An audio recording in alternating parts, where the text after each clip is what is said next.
Halo semuanya, Halo, kembali lagi di channel YouTube kita di Otomotif Talk.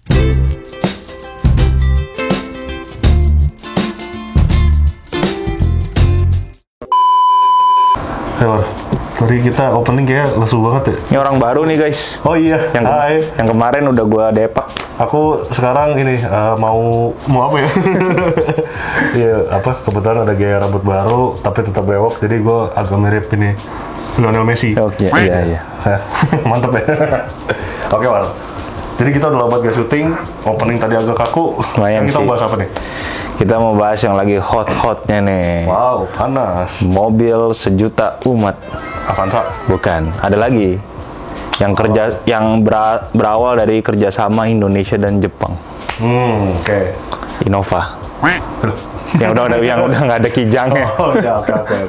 Tapi War, gue mau bantah itu dulu War sebenarnya. Apa? Itu Kijang kerjasama Indonesia Jepang ini mungkin banyak juga yang nggak tahu ya. Itu sebenarnya nggak ada, War. Jadi Maksudnya, nomenklatur Kijang terus dibikin kerjasama Indonesia itu sebenarnya nggak ada. Nggak ada. Itu udah dikonfirmasi langsung oleh pihak Oh gitu. motor manufacturing Indonesia. Oh jadi itu hoax sebenarnya. hoax ya. Tapi memang masuk aja gitu. Iya, emang ya cocokologi Iya. masuk. Dosen gue salah tuh berarti itu. Iya, bener. Ini udah dikonfirmasi langsung. Iya, oke. Nah, kenapa kita mau angkat topik itu, War? Karena belakangan gue kan ini ya user TikTok ya. Jadi gue pernah lihat ada satu video kayak ini unit terakhir Innova diesel yang diantarkan ke konsumen, katanya gitu. Oh, terlebih ini yang dieselnya ya? Yang dieselnya terutama. Jadi ternyata dan gue akhirnya konfirmasi, maksudnya gue baca-baca cari info lah, gue di artikel-artikel gitu gue cari, memang ternyata produksi Toyota Innova diesel itu berakhir di bulan depan.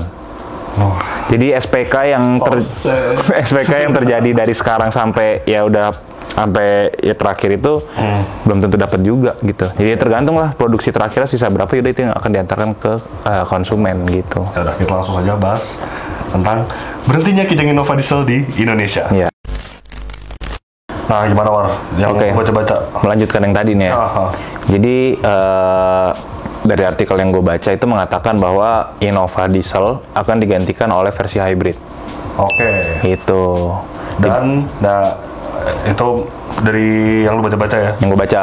Dari gua sih gosipnya sebenarnya udah lama kan? Banget ya, dan udah lama kan? Gue juga pernah dengar dari dia tuh udah lumayan lama, udah mungkin setengah tahun gitu ada kali. Dan gue driver tuh udah dengar ini sebenarnya dari awal tahun sebenarnya. Oh. Cuman mungkin baru menyebar luas sekarang. Sekarang ya. Informan juga katanya ada salah satu informan kita informan auto driver menyebutkan bahwa ya dari awal tahun itu memang sudah disebutkan Innova diesel itu berhenti tahun ini dan bakal digantikan, dan namanya adalah kemungkinan namanya Innova Zenix. Oh gitu. Ya, Innova Zenix dia hanya bermesin bensin, hybrid, monokok, penggerak depan, dan platformnya basicnya sama dengan Foxy, Corolla.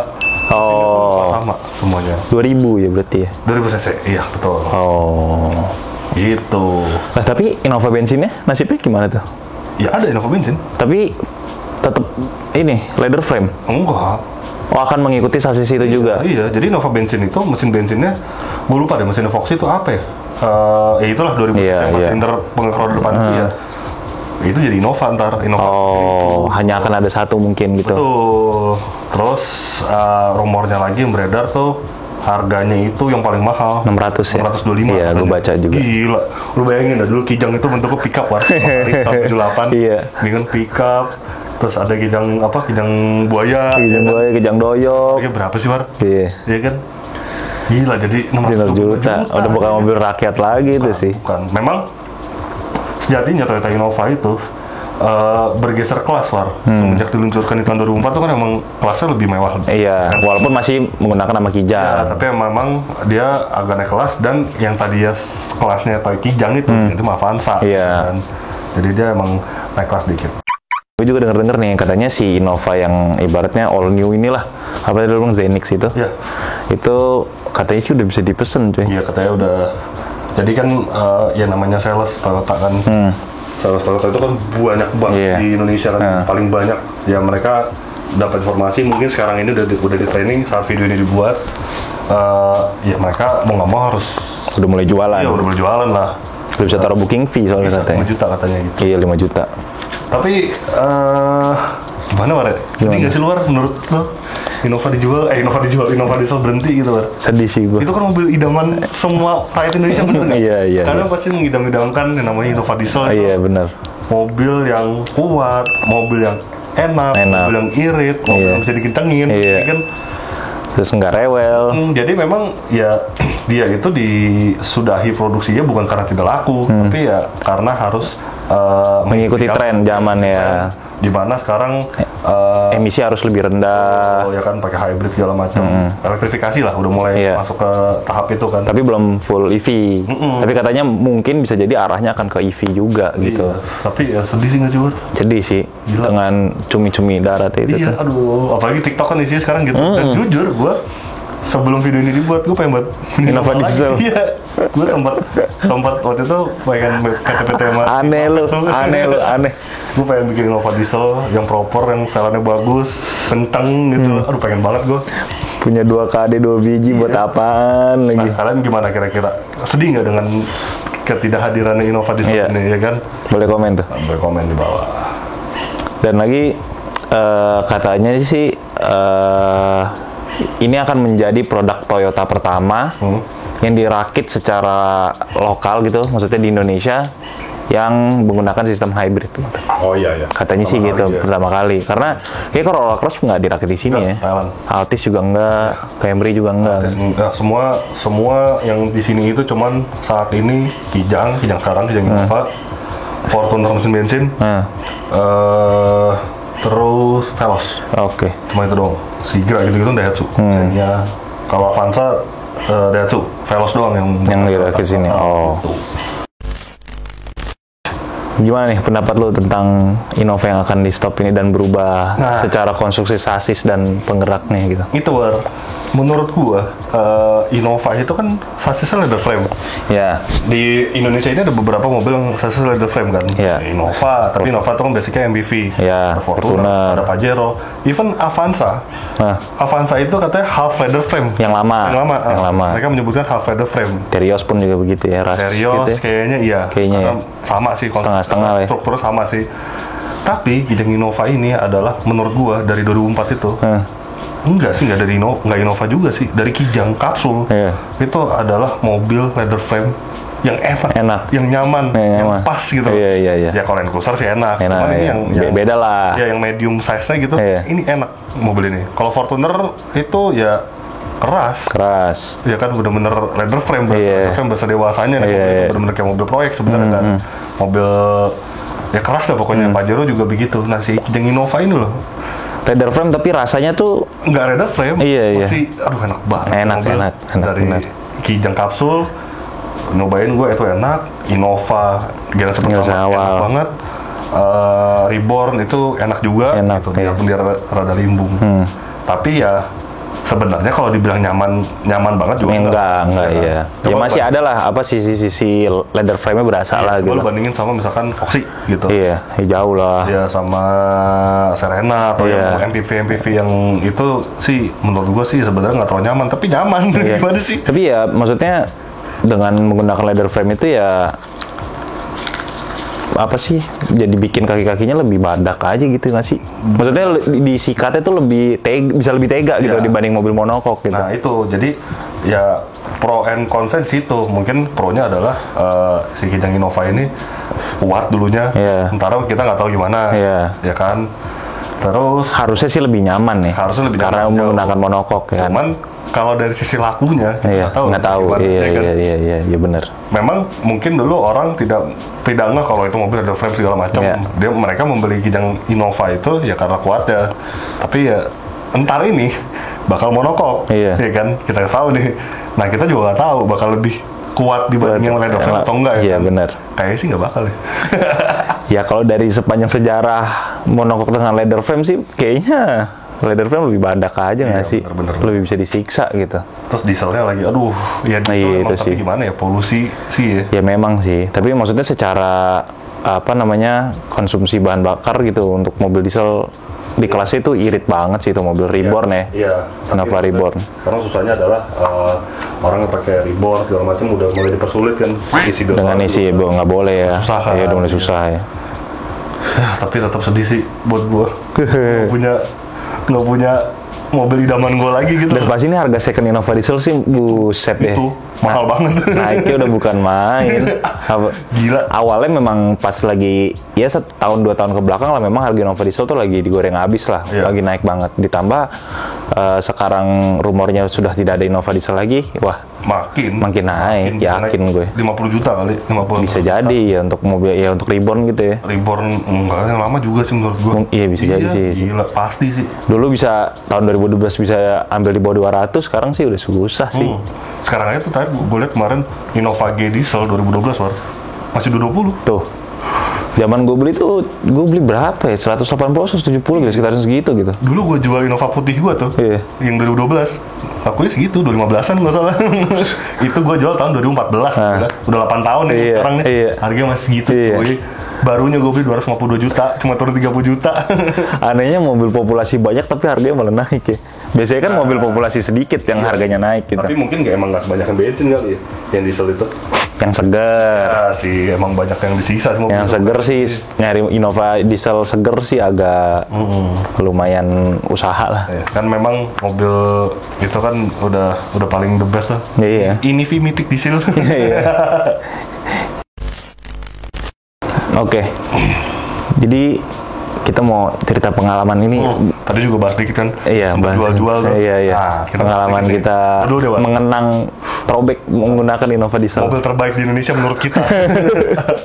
Gimana War, menurut lo War? Gua kebetulan gue punya tapi ya generasi pertama Innova ya kan. Gua mesin 2KD tipe G tahun 2011 ke 12 lah, tapi bentuknya udah 12 jadi 11 akhir gitu. Grand berarti ya? Grand. Udah grand, bukan yang Innova itu ya? Iya, iya sebelum yang Dono lah sebutannya. Itu memang mobil ya gue kan pernah sharing juga di video-video sebelumnya kalau gue ngambil mobil tuh gue ngeberesinnya lumayan niat lah. Nah ya itu ngeberesinnya ya most of it fast moving aja gitu. Seadanya aja. Seadanya aja. Yang penting ya kayak filter udara, bersihin intake, apa gear dibersihin dan kawan-kawannya gitulah. Ya udah habis itu udah jalan aja udah. Sampai lu jual kan? Sampai gue jual. Gila emang tuh mobil lah. Nggak ada kendala apapun gitu ya, paling ada kalau tuh gue inget tuh bagasi penyok. Oh iya, itu dari beli udah penyok. Habis itu setelah gue pakai tabrak motor lagi, makin hancur ya mobil gue. Ya memang, tapi ya mobil itu memang diciptakan untuk kayak ya lu nggak usah worry lah pakai mobil ini, lu gas aja lu udah bakal ibaratnya sampai bulan udah nyampe bulan itu mobil. Sama satu. Apa? Lo kalau pakai bulan kayaknya lo butuh ini deh pijet dikit deh. Oh iya. Posisi ya itu kekurangan Innova Gen pertama bagi kita gitu ya, bagi kita berdua terutama ya memang posisi nyetirnya tuh kurang, nggak pernah nemu ini yang enak. Gimana sih? Senerannya seberapa? Pokoknya selalu kalah deh antara ya kalau ini lo kepanjangan kaki lo enak, kalau ini lo kependekan ininya pas kaki lo pegel gitu. Iya, benar-benar. Itu sih yang selalu bermasalah sama geternya sih. Getar dan noise suara mesinnya lumayan masuk gitu dibanding Fortuner. Iya, gue merasa sih seperti itu gitu. Oke. Iya. Gua sih kebetulan 3 kali punya Innova diesel. Iya, Innova Gen pertama, Reborn. Enggak dong, Innova Gen pertama. Matic. Iya. Terus mobil kantor nyokap gue dapat. Manual. Habis itu Reborn. Iya. Jadi yang pertama itu tahun 2012 itu sempat gue kotak-atik juga mobilnya. Iya, beli baru. Itu yang tadi gue sebut tuh 250 juta, jual 215 juta, itu cuma pakai 2 tahun. Karena waktu itu nyokap gue dapat mobil kantor, ya kan jadi dijual, terus nyokap gue BM suatu lah. Menariknya, nyokap gue itu pas pertama kali nyobain yang namanya Kijang Innova diesel itu, suka banget War. Oh iya. Ya, maksudnya kan namanya mama ya. Mama itu kadang-kadang kan nggak terlalu mikirin lah mobil irit segala macam, tapi kan nyaman kan. Dimana Kijang Innova diesel itu sebenarnya lebih getar dibandingkan yang bensin. Tapi nyokap gue lupa kali rasanya Kijang Innova bensin ya. Itu lebih nyaman sebenarnya. Tapi begitu dia punya yang putih itu, yang 2012, dicobain. Akhirnya tahun 2014 dia promosi jabatan tuh, ditawarin. Dapat Innova diesel. Tar dulu. Gue inget banget nyokap gue cerita gini, ibu mau mobil apa? Mau mobil kantor dapat nih. Nyokap gue itu bisa dapat Camry War di situ. Tapi nyokap gue mintanya Kijang Innova diesel. Itu aneh banget. Nyokap gue aneh banget. Padahal secara kayaknya kalau duduk belakang enakan Camry sih. Secara bandingan juga enakan Camry pasti. Terus nyokap gue coba bilang, iya mama udah tawarin Camry sebenarnya. Camry, tapi Alphard enggak lah. Camry, Innova sama apa gitu. Terus apa beli Innova? Terus diesel lagi. Ya enak kemarin yang putih, irit segala macam. Terus nggak pernah rusak segala macam. Iya. Ya kan mobil kantor mah, ya biarin lah gitu. Gitu. Padahal, terus. Tapi yang itu standar lah mobil kantor. Dan manual gitu. Iya. Kebetulan emang supir yang bawa. Itu iritnya mampus orang manual. Kalau dalam kota. Iya. Kalau di tol itu Innova diesel manual tuh lebih boros dibanding yang Matic. Karena rasionya lebih rapet, lebih gede. Gitu. Lebih gede, makanya jadi pendek-pendek gitu. Tapi kalau dalam kota iritnya mampus. Irit ya. Berlanjut ke tahun 2016, nyokap gue mau beli mobil lagi, baru. Terus nyokap gue nanya gue, beli mobil apa ya? Tadinya pertama kali banget nyokap gue maunya Fortuner, Fortuner VRZ tuh udah, tapi yang udah keluar ya? Udah, tapi ngambilin G. Cuman kayak budgetnya nggak masuk. Terus akhirnya lagi Innova lagi. Jadi nyokap gue itu memang benar-benar pencinta Innova diesel dari dulu. Tapi menurut gue perkembangannya jauh sih antara Innova Gen pertama dengan Reborn tuh rasanya jauh sih menurut gue. Rasanya jauh, cukup jauh. Tapi sebenarnya plus minus sih War, menurut gue. Ada yang kayak misalkan bandingin suspensi, handling segala macam. Itu menurut gue. Untuk di tol enakan yang lama. Menurut gue enakan yang lama. Kalau yang baru firm yang lama gitu. Kalau yang baru tuh lebih nyaman, lebih empuk. Iya lebih empuk. Tapi di tolnya kurang. Iya. Kayak setirnya belok tapi nggak. Mobilnya nggak belok ya. Kan, itu lumayan mengerikan sih itu menurut gue. Akhirnya di situ gue memutuskan mobil itu udah lumayan kencang pada masanya kan. Gue upgrade sampai 242 HP nggak tahu torsinya berapa gitu. Akhirnya gue memutuskan gue ceperin pakai Tain. Iya. Shocknya pakai Bilstein. Itu enak banget rasanya. Kayak sedan tapi rada keras ya. Keras ya. Iya. Tapi karena di situ nyokap gue harus jual mobil, jual. Kalau itu nyokap gue, jadi nyokap gue tuh punya 2 mobil, ada Sirocco sama Innova. Mobil emosional aja Sirocco itu. Makanya pas harus jual mobil, dia akhirnya jual Innova. Gue yakin banget kalau Sirocco waktu itu dijual, Innova sampai saat ini masih ada. Masih kepake itu ya. Masih kepake soalnya mobil itu, gila. Itu sih. Tiga mobil kenangan yang terbaik dulu. Iya sih bener sih. Nggak pernah nyusahin. Bener sih gue juga. Gue kayak kalau waktu itu nggak ada kebutuhan juga gue kemungkinan masih ada Innova, nggak mungkin gue jual. Tuh, dan sekarang juga bingung ya, Mar. Beli lagi juga susah. Iya, harganya udah mahal banget. Gila. Kayak mobilnya maksudnya udah lumayan berumur gitu, tapi harganya cukup tinggi gitu. Kira-kira War, lu punya duit? Ya. Lu mau beli nggak? Dengan harga, jangan 625 deh, dengan harga yang lebih reasonable gitu, misalkan 500 gitu. Tergantung. Jadi kan menurut gua Innova tuh selalu pelit fitur. Tapi ini enggak. Kan nggak tahu. Bocorannya ya. Mesin hybrid satu. Iya. Panoramik. Iya. TSS. Katanya sih gitu. Tergantung juga tetap sih. Layout dashboard itu seperti apa, material yang digunakan seperti apa gitu. Karena menurut gua kalau misalnya dia sudah monokok, sudah penggerak depan, mesinnya hybrid gitu, menurut gua pemain yang udah ada sekarang tuh udah banyak gitu loh. Kayak ya si RV. Nggak ada diferensiasinya. Iya, udah ada CX-5, udah ada X-Trail gitu. Iya. Gitu. Menurut gua ya paling ya kalau misalnya gue punya duit segitu ya tetap gue akan melakukan komparasi sih mana yang itu. Jadi gue udah nggak terlalu mempedulikan brand image Toyota Innova gitu ya. Jadinya seperti itu sih menurut gua. Nah, gara-gara itu, gua gak mau lagi. Kenapa tuh? Karena cita-cita gua udah kaya banget tuh. Gua udah punya mobil semua yang gua mau. Land Cruiser, G-Class, berapa biji, MT-46 segala macam. Mobil harian gua tetap satu. Innova diesel. Venturer diesel. Iya itu gua pengen banget disetir naik itu tuh. Iya sih. Kayak, udah gitu aja gitu loh. Venturer diesel agak kenceng dah gitu. Itu gua pengen banget. Nah, dengan adanya Innova baru ini, ya benar kata lu tadi, nggak ada diferensiasi. Nggak ada. Misalkan dibandingin sama Corolla Cross, mesin sama. Sama Foxy, kayaknya lebih nyaman Foxy, pintu sliding door. Iya. Iya. Apalagi kalau Foxy dapat hybrid juga gitu. Iya. Misalnya panoramik, si RV juga panoramik sekarang. Jadi ya dilihat saja nanti seperti apa gitu, rasanya seperti apa, terus apa material digunakan, fitur dashboard, apa layout dashboard gitu. Jadi ya secara kesimpulan, kalau menurut gue gini, sebagai gue jurnalis otomotif, ya bagus sih sebenarnya. Toyota itu mengikuti zaman, mengikuti tren ke arah elektrifikasi segala macam kan, hybrid, lebih emisi lebih bagus, lebih go green lah, itulah pokoknya. Tapi dibalik itu semua, justru Innova yang identitasnya tadi leather frame, diesel, kuat, segala macam, jadinya ya hilang gitu loh. Bisa jadi hilang gitu. Iya, apalagi orang kayak gue yang benar-benar fans berat diesel Toyota. Iya sih. Itu sayang banget. Apalagi katanya Fortuner juga bakal ntar mengikuti. Menggunakan monocoque gitu juga. Mengikuti ntar. VRZ itu bakal, VRZ dibilang maksudnya generasi yang sekarang ini bakal dilangkan. Akan dilangkan. Sama kayak Innova, bentarnya 2024 nggak salah. Oh, lebih cepat duluan keluar Innova. Iya. Gitu. Itu juga terjadi sama Rush. Kenapa juga katanya tahun ini juga monocoque gitu. Bukan monocoque, front wheel drive. Oh. Gitu. Katanya sih gitu.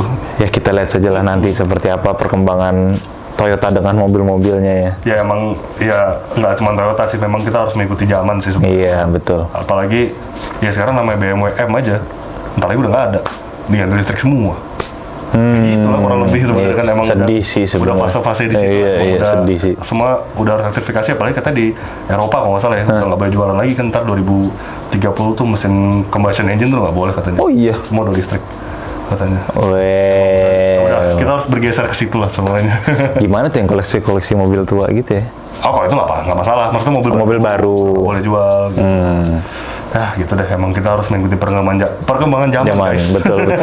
Demi apa namanya? Kesehatan sih? Bumi kita yang lebih sehat, lebih hijau. Udara kita yang kita hirup bisa lebih baik gitu ya. Cumi darat tidak ada lagi. Bikin polusi. Salah satu gua. Ya udah. Gitu aja sih. Oke. Episode kali ini sudah selesai. Jangan lupa untuk klik like, subscribe, dan komen jika kalian belum. Dia pokoknya kalau belum komen di komen ya. Sebagai war. Dan jangan lupa juga untuk follow Instagram kita di @askawara dan di @aditwidiutomo. Oke. Sampai jumpa di video selanjutnya. Bye.